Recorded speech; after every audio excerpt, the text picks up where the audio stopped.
Just a little bit about Guelph. We really started back in 2007, 2008, and at that time was still when stores and digital were trying to work together, and did our first study, and then that led years later to starting some events. But yeah, I'm really glad that Sam's here with Alex today, and this next session is called Building Cross-Border Strategy, Finding Your Path. And it's something that, Guelph has found its path over the years, and that path has been a divergent path, but throughout the whole path, Sam has been there. So it's been interesting to kind of get back together again and see people that, we haven't seen for the last couple years and things like that. So I did want to welcome Sam, who has been part of the Guelph community for a long time. And it's great that the Pitney Bowes team is back, and I'm going to let Sam introduce himself in a second. But Alex is another new speaker, so it's been wonderful that we've had a lot of the, kind of Guelph All-Stars join us this morning so far, and we've got a lot of great speakers tomorrow as well. We do have a full afternoon of content now, so no more opportunities to get coffee and donuts and all that stuff that you really come to a conference for. So I think what we'll do is we'll go through, we have a deck, and the good thing is that the Pitney Bowes guys have been really providing a lot of great cross-border data for years now. So we're going to kind of dive into one of their more recent studies. Obviously, one of the questions or one of the topics of conversation that you guys have had in your own offices is just how has the pandemic impacted things, and what is this path ahead? I think as we've seen today, there has been quite a bit of moderation in those crazy growth rates. I know Jim and I were working on a study last fall where we were actually working with a UK-based marketplace, and the real question was, okay, we're having this enormous growth, but where are we going to go from here? Is the growth going to continue at the kind of low teens, mid-teens e-commerce growth that we had gotten used to? Because you're suddenly growing on a much bigger number. And I think we have seen that it's moderated, or it is starting to moderate. So I want to thank Sam, I want to thank Alex for joining us. So Sam, why don't you say a quick hello? Things have changed a little bit at Pitney Bowes, but you guys were, kind of with us in the beginning. So tell us a little bit about what's up. Sure. Well, first of all, thank you for having us. Reminiscing earlier, it's been about 10 years, Kent, from the beginning. And it's been unfortunate not to be able to see everyone for the last couple of years, but here we are. So my name is Sam Coiro. As Kent said, I'm with Pitney Bowes. Currently, I'm the head of our client engagement organization. And what that really means is my team manages the clients that our wonderful sales folks bring to the table. And the way I'd like to deconstruct it real simple is think of first mile, middle mile, and final mile. So from a first mile perspective, how do we get packages from a retailer's warehouse to one of our facilities? From a middle mile perspective, think about how do we get the packages from that building into some other building or into an international market like Canada. And then from a final mile perspective, how do we then get that package into the hands of Timmy, Johnny, and Susie on any given day? And what we do is we manage that whole process and ensure that our clients are effectively optimizing the way that they're shipping their packages through the network, whether it be domestic or international. So that's what we do. That's what my team does. And Kent, thank you very much again for having us here. Thank you for joining us. Alex, say hello. We've had some of the earliest speakers we had at Guelph were from Guilt, and obviously things have changed there. So tell us a little bit about your role and how things have been going. Sure. So I am the International Marketing and Partnerships Lead at Root Guilt Group. I work very closely with Sam's team for our cross-border shipping needs. We acquired Guilt in 2018, and both Rue and Guilt utilize Border-Free as their cross-border shipping partner. And we do maintain the Rue, Lala, and Guilt brands separately, so they have a little bit of different customer profiles. So yes, we maintain them separately, and both work with Sam's team. Great. Sam, you've got some great data to share, so let's dive in. As I mentioned earlier, I know you guys have started doing this box poll, but there were surveys before that, and it's actually, it's a great kind of trend line if you look back at some of the stuff. So, let's wrap up by kind of orienting them where they can go for some of the past data as well. But tell us a little bit about this study. Sure. So what you're about to see here over the next several slides is really the output of a fantastic platform that our team has put together. It's called the Box Platform. And on regular cadence, we are scouring the market and we're getting consumer feedback, thousands of consumers on a weekly and monthly basis. And we're asking very pointed questions of these consumers on different things. COVID obviously being a hot topic these days. So we're trying to get the consumer sentiment, the consumer perception, layering in with our own data on what we're seeing to help paint a picture for our clients, our partners, and just the general logistics community in general. So here's one that we just released a few weeks ago, and it's really focused on how has the pandemic influenced the perception or cross-border buying in general of US goods. So I'm going to try and attempt to use this little clicker here, or the little laser beam. Pointer. Right. So here's what's really interesting. On the left-hand side, you see, since the pandemic began, has your shopping for US brands gone up or down? And on the right, you're saying, okay, so when it's over, are you going to continue to buy from US brands now that everything is kind of back to normal, or what the new normal is? So what's really interesting is you'll see countries like Canada pop up significantly. So during the pandemic, there was 6% more consumers in Canada actually buying from US retailers, way more. But you also see China went backwards. It actually went to -8. So we lost a lot of sales from consumers from the US going to places like China. And then there's a little bit of a mixed bag with other countries as well. And then interestingly, if you look back to China, you'll see that there is full expectation that over time, we're actually gonna get back to pre-pandemic levels. So those buyers that are no longer buying are actually gonna come back to the table. Interestingly, Canada, which is today the single largest cross-border market for the US, it's not gonna come back to where it was, at least currently. Now, I'll give you a little bit of context here. I do live in Canada, I'm from Toronto. A lot of retail companies here maybe are not having the same kind of visibility that I do. But for us, our stores opened 3 or 4 months later. We're way, way behind the US. So while the pandemic was happening, a lot of Canadian consumers had nowhere to buy. So they were buying online, and that's why you're seeing the spike in the numbers. But in June, mid-June, early July, that actually changed. Stores are now open. You know, myself included, I like to get out of my house so you know, I can actually get some sanity back in my life. And doing so puts me in the store and I end up buying stuff and not online. So that's why we're seeing a depression. Got it. And so Alex, tell us a little bit about where you guys sell internationally. It's a pure cross-border, so it's not marketplaces and not regional sites. So yeah, tell us a little bit about your reach and yeah, what you guys are seeing. I know we talked a little bit about Canada as well. Yeah, so we're purely cross-border, both Rue La La and Gilt, both. We saw a huge spike in Canada over the pandemic, huge. It's now our top market. I think it has to do with what Sam said, just availability of goods, but also there were some favorable exchange rates at one point in time where we saw some spikes. So Canada has really been huge for us. I think understanding the post-pandemic trend and sentiment is really important, especially when planning and how we want to invest in that market. But it's nice to see that there won't be any huge declines. So that's what's the key for us on this. Yeah, we'll continue to refresh this data, so these numbers will change. But you bring up a really good point, Alex. If you're planning for the next sale, for example, and you know that there's a depression in sales in a country, you can specifically target consumers in those markets with special promotions and offers, free shipping, free duties, whatever, to try and entice them to come back to the table sooner versus the rest. Exactly. Yeah, and a couple things there. So a point that had been made a couple times earlier in the slides was, and it's something actually that our friend Indy from Signify has always talked about. It's like, you don't always want to go and target by country. You target by the same segments that work. You find those similar segments in different countries and you do your targeting there, and that's sometimes a better kind of cross-border model. Before we move to the next one, China though. So the whole kind of dip, obviously China came back earlier. In theory, you know, live streaming, you hear a lot of the buzzy stuff. What I heard was the biggest challenge was no passenger jets, no place to put the cross-border goods.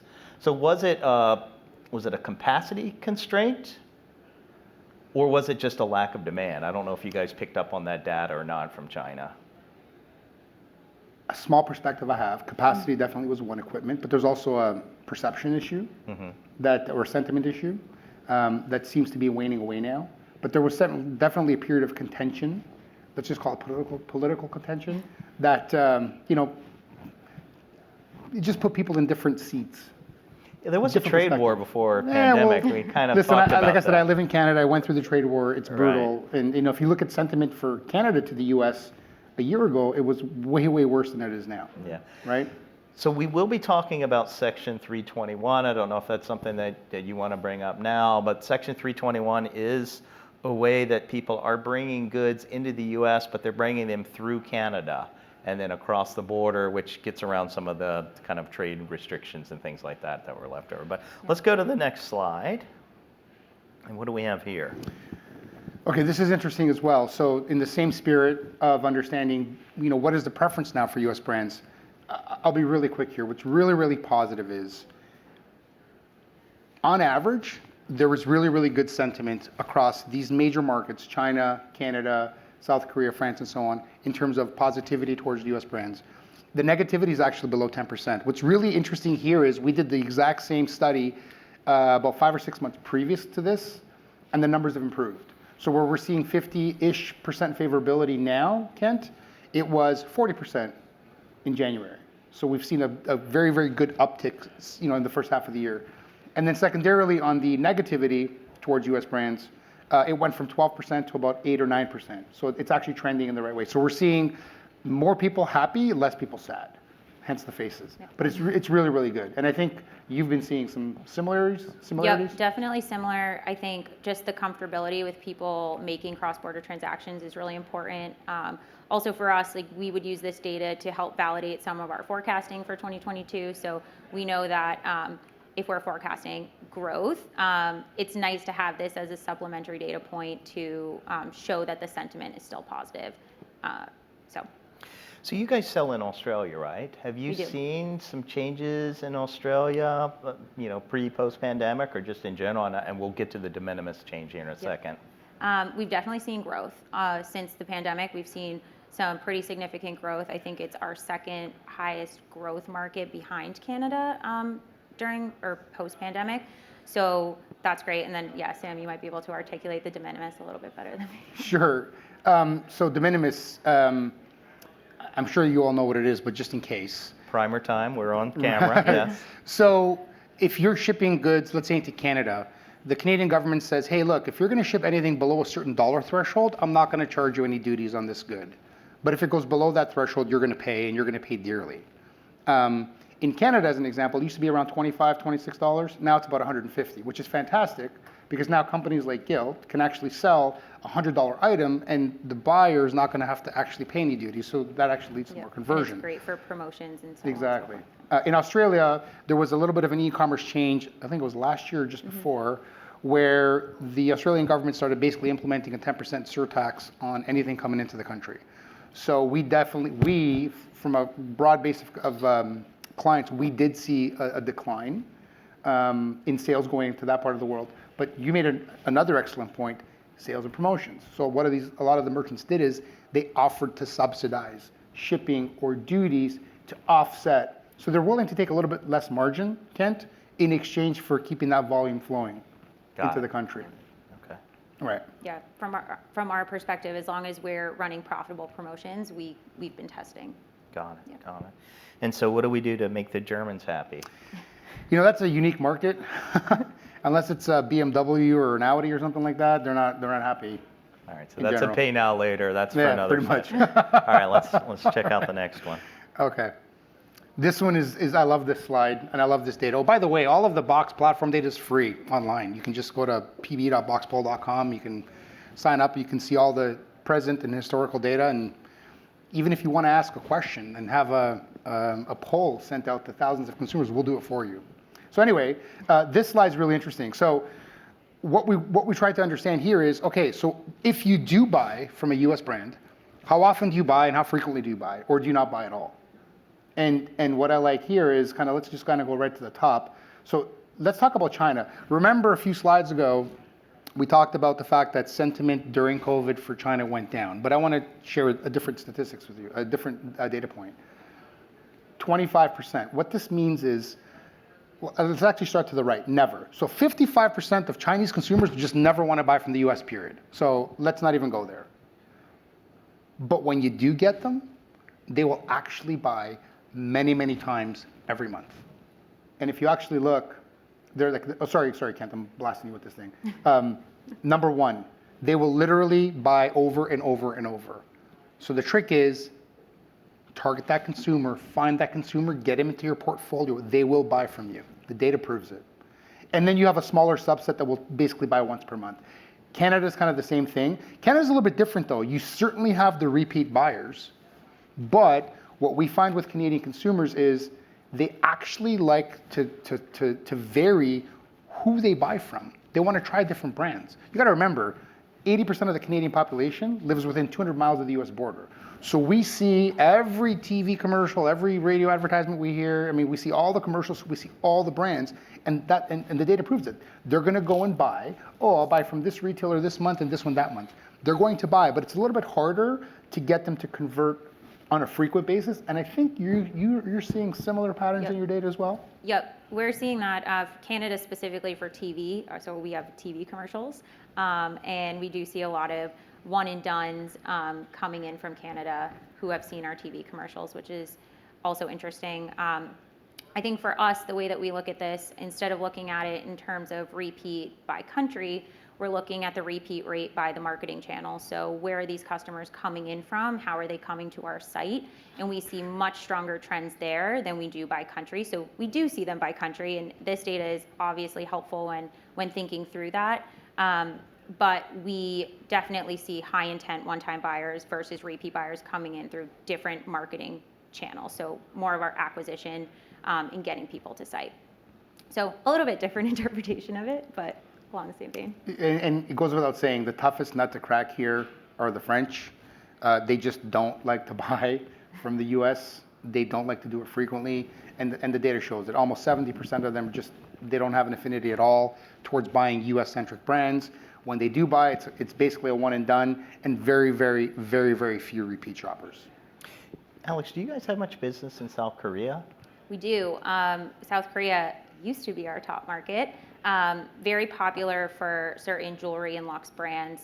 We see a ton of success with certain influencers or blog posts that kind of we'll see something completely go viral, or we'll have a product that's at a really amazing price, and we have the cross-border shipping. We have a great deal on $9.99 shipping to South Korea, and we'll see something completely take off. So it's definitely a strategy we're trying to hone, but South Korea is very popular for us, both Rue and Guild. Yeah, because I mean, we've seen that when we look kind of pan-Asia. They're the trendsetters in Korea, and then they are a top Asian market. Chinese, Japan's missing from here, so people may be like, well, where's Japan?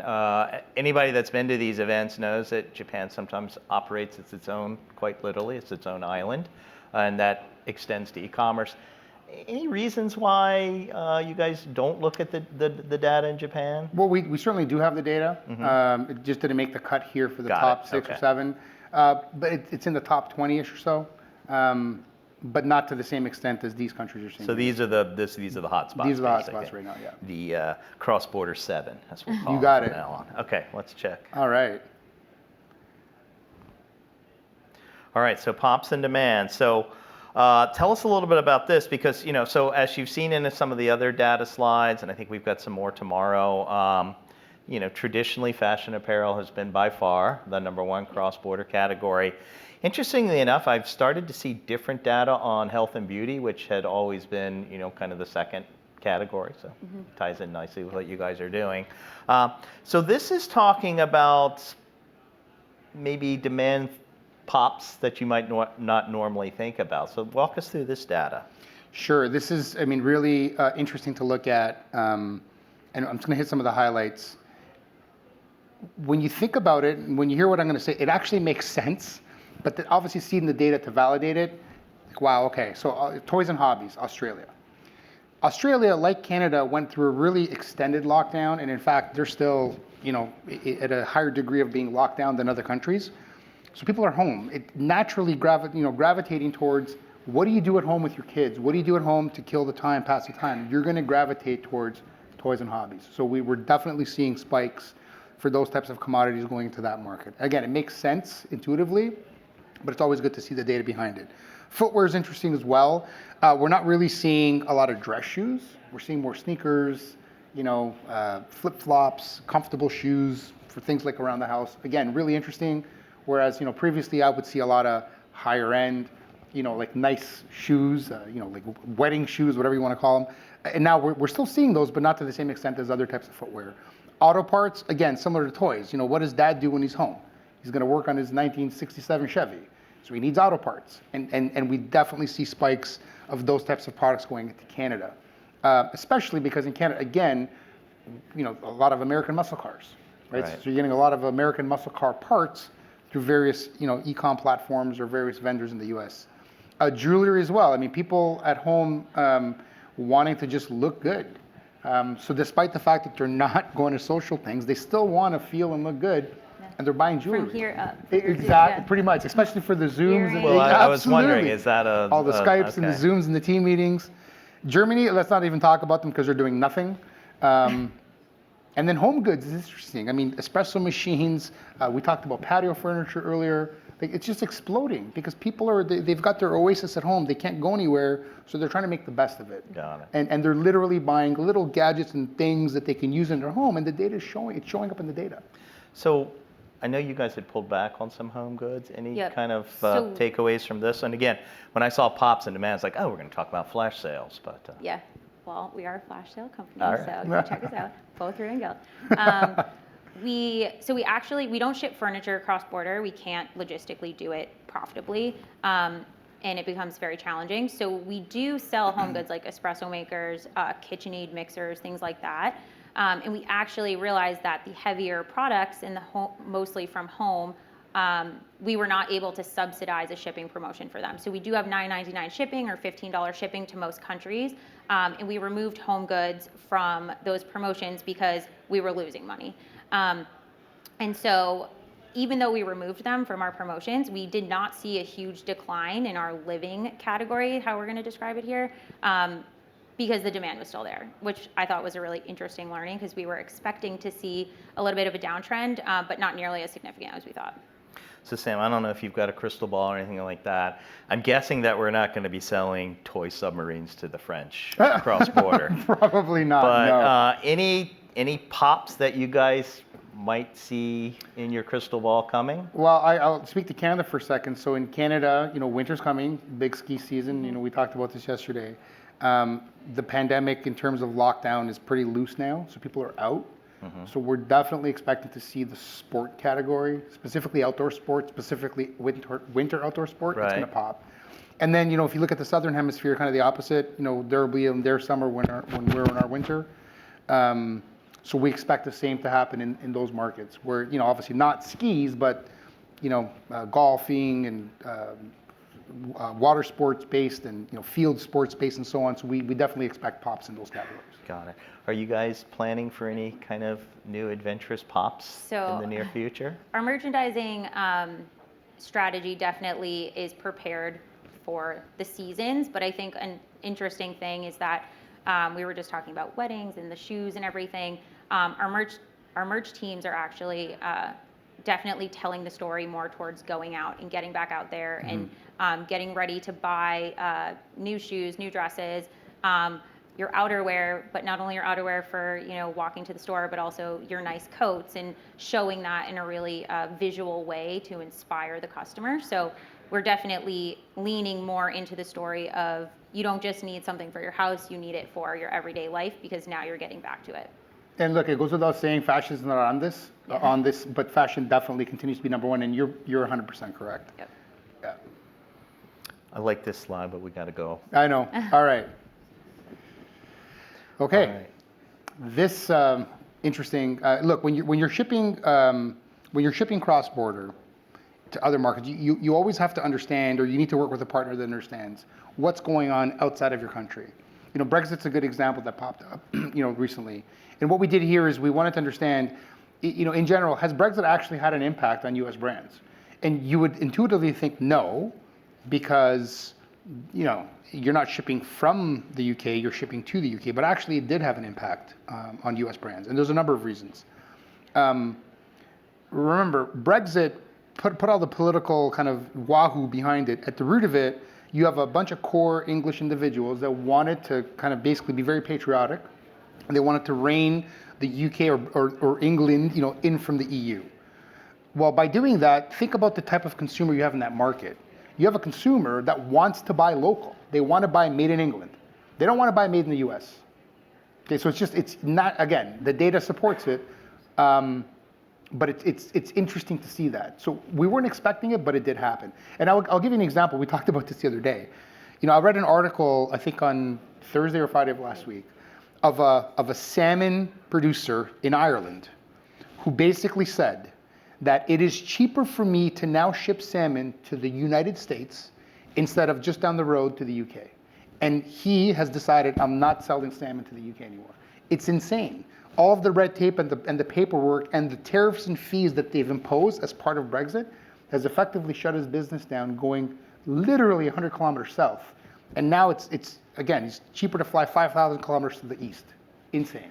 I mean, it's interesting. Or to the west, sorry. During some of our virtual summits, this did come up. Is Brexit changing how people are, where they're building their distribution centers? Obviously, Amsterdam has always been a place where, has had good reach. Are you seeing any kind of strategic shifts in fulfillment based on Brexit for cross-border? Yeah, I'll tell you. Look, you have a table of folks right over here that'll talk about this all day long.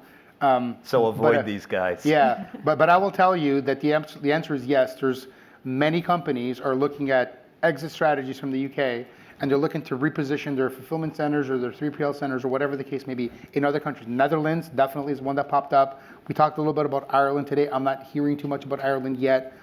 Italy for sure, and any country really in the European Union, minus the UK. Right. So yes, definitely seen that. All right, well, we've got a few minutes left. Are there any questions? We've got one more slide that I wanted to look at, but I tell you what, why don't we go to this one? And this is where you kind of map yourself to the maturity curve here. So you want to start the Yeah, I'll go real quick because I do want for Alex to kind of give her perspective here. Real simple. Think about cross-border as a journey, okay? And what we did at Pitney is we said, let's kind of look at all of the different elements that comprise a cross-border merchant and figure out kind of how did you end up selling internationally? So literally, accidentally means somebody just happened to show up to your website by chance, threw something in the cart, and hey, guess what? Your carrier just somehow was able to deliver it, okay? Then you move up to passive. This is, hey, I work with a shipping provider. I know they ship everywhere, but that's all I care about. And whether I get sales or not doesn't really matter to me. But sometimes these things go bananas in that you end up selling a product that is really, really good and people want. But then what happens is that your buyers are not getting an optimized experience because they're paying duties, taxes, they're getting blindsided by all these fees. So then you kind of move to this intentional phase. So then that's really when as a company you start to say, you know what? We're going to put a strategy down. We are going to go international, and we are going to go look for a partner or vendor, or we're going to do it ourselves. But we intentionally are going to create a business unit, and we're going to go do this. And then once you get the intentional, there's like this kind of iteration between there's some days and some years where you go entrepreneurial and you try new things. There's some days where you're just like, we're just going to expand the heck out of this thing. Or I think where you guys are sitting now is more along the lines of, all right, we intentionally have done it, and now we're going to figure out how do we hone in and really optimize to drive. Yeah. Make sense? So yeah, bring it home for us with the voice of the retailer. When Rue launched, they were definitely in this active and passive, or accidental and passive phase. The way that we can understand where our traffic is coming from is we would look at IP address and we would see how many orders we were getting from those members with international IP addresses, assuming they were using a freight forwarder or shipping to a friend or whatever it may be. Once we implemented our cross-border shipping solution with Border-Free, definitely more in the intentional phase, built out a team and looking there, but now we're really in this optimization. So in partnership with Border-Free, we have tech updates that get the package to the customer faster. We've been playing around, I said a couple times, with different types of promotions. We might see a % off work better in a different market versus $1 off, or we might see subsidizing duties and taxes to Canada is really great. So, and that's where we're seeing increased conversion. So we're definitely in this optimizing phase. We haven't quite gotten to expanding and entrepreneurial yet, but I think we're very comfortable in pushing the limits in the optimization. Well, you're there, so you guys will be doing everything. Yeah. soon, so. All You right, guys are so good. next September, when we're back at Convene, we'll talk more I'll give about you an that. update. Any questions or anything like that before we? All right, we're going to shift to the next session here. But Okay. thank you guys so Thank much. you. That Thank was you. great. And again, this data is available. It's really good stuff, and it's a continuous flow. So thank you guys.